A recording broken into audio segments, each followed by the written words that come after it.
Vamos falar de Vasco? Tem, sobre. O Vasco estaria aí em negociações adiantadas com um atacante. Nada mais, nada menos que o grande Flávio Dias vai vir aqui no Vasco Velocidade uma participação para lá de especial, falando sobre isso também.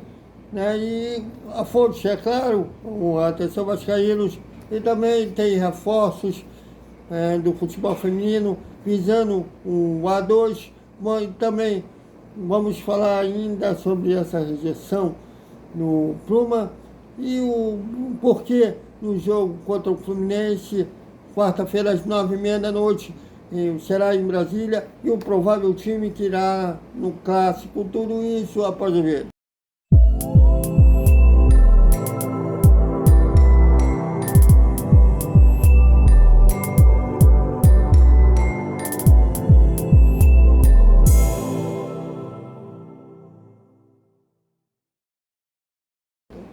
Salve, salve galera do Vascão! Boa noite para todo mundo. E quarta-feira a bola rola. E como rola no Mané Garrincha em Brasília, o primeiro clássico dos Gigantes da Colina no ano, Vasco e Fluminense, é a 7ª rodada do Campeonato Brasileiro, Campeonato Carioca. Já ansioso pelo brasileiro aí, Campeonato Carioca, que com a derrota do Maricá sobre o Macaé, o Vasco manteve a 2ª posição com 13 pontos, mesma pontuação do líder Volta Redonda. Porém, um time da Cidade do Aço tem 2 vitórias a mais. O Volta Redonda tem 4 vitórias, o Vasco 2. Mas o Gigante da Colina pode entrar na liderança isolada no Carioca se vencer o Fluminense na quarta e o Volta Redonda não venceu seu jogo. Mas vamos aguardar cenas nos próximos capítulos, que a tendência é o técnico Fábio Carelli mantenha o time titular que empatou em 2-2 com o Volta Redonda, né, até que pode ser que no ataque o Alex Teixeira, que teve uma atuação apática no jogo contra a Volta Redonda, perca um espaço para o Acimo Domingues. É uma possibilidade remota, vamos dizer assim, que a tendência é que o Alex seja o parceiro do Vaete no ataque. O provável time do Vasco é o Jaci, Paulo Henrique, João Vitor, Lucas Oliveira e Lucas Pinto. Jair, Paulinho, Tchê e Felipe Coutinho, Alex Teixeira e Vaete deverão ser esses 11 que devem iniciar o jogo lá em Brasília, que aliás é um jogo acordado ainda pela SAF, gerida pela 77, um acordo que fizeram com a Metrópolis. Só que o Vasco no ano passado era para ter sido no retorno do ano passado, só que o Vasco sentiu a necessidade de jogar no Rio de Janeiro, né, devido à boa fase do Vasco no Campeonato Brasileiro, e preferiu jogar no Newton Santos na época, tanto que o Vasco venceu o Fluminense por 2-0, o gol do Vaeste, do Vitor Luiz.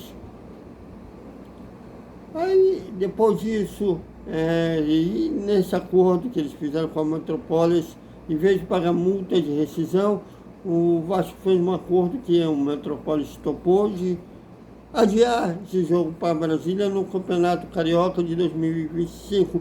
Por isso, esse jogo será lá no Mané Garrincha, em Brasília, que aliás está tendo eventos legais lá, envolvendo Almirante, Brasília é muito Vasco, está tendo eventos bonitos lá. Bom, e a rejeição do Pluma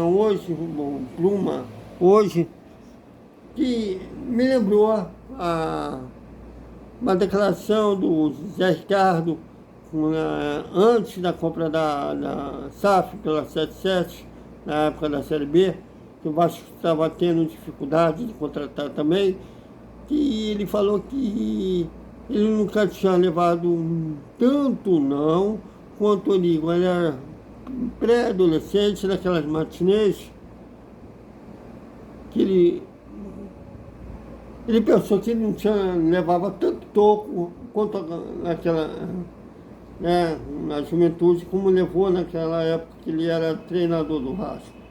E está retornando de shows de tocos.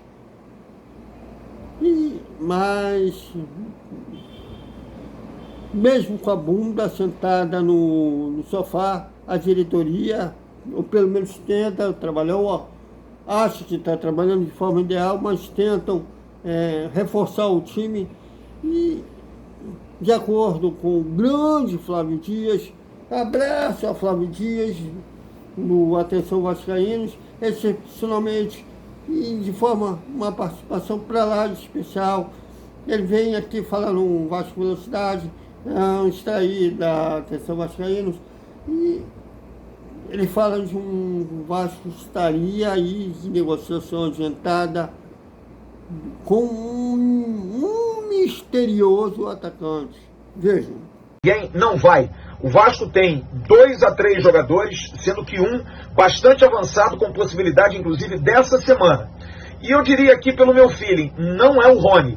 Rony é um jogador que, pelo valor de 8 milhões de dólares e 1,5 milhão de salários, o Vasco avalia não ser um bom indicativo. Por empréstimo até poderia, mas investir isso tudo. Mas esse é que é o grande problema do Vasco. Quem será, hein? Bom, vamos aguardar as cenas dos próximos capítulos. O futebol feminino, o Vasco também articula reforços visando o A2, que a missão do Vasco esse ano é subir para a elite do futebol feminino. Renovou com a zagueira Livre e contratou, retornando a filha, retornando a velha casa, a lateral, a Arielle, né, que cria na divisão de base do Vasco, esteve no Bahia, esteve no Internacional, ela teve 22 anos e está retornando ao Gigante da Colina. E a atacante Bea também é um novo reforço do Vasco visando o A2, que eu recomendo que vocês vejam na TV Vasco, que tem uma entrevista exclusiva com a Bea. Boa sorte às meninas, que consigam esse objetivo de fazer o Vasco chegar no topo no futebol feminino. Então, é isso, galera! Até o nosso Desperta Vascaíno. E como o papo editorial das terças foi excepcionalmente nessa segunda, devido ao toco do Bruma, não teremos o papo editorial e o Boa Noite, com um resumo da terça-feira do Vasco, que será o início do pré-jogo Vasco Fluminense, e também o tempo que a gente não faz, um conteúdo também de Fórmula 1. Até mais.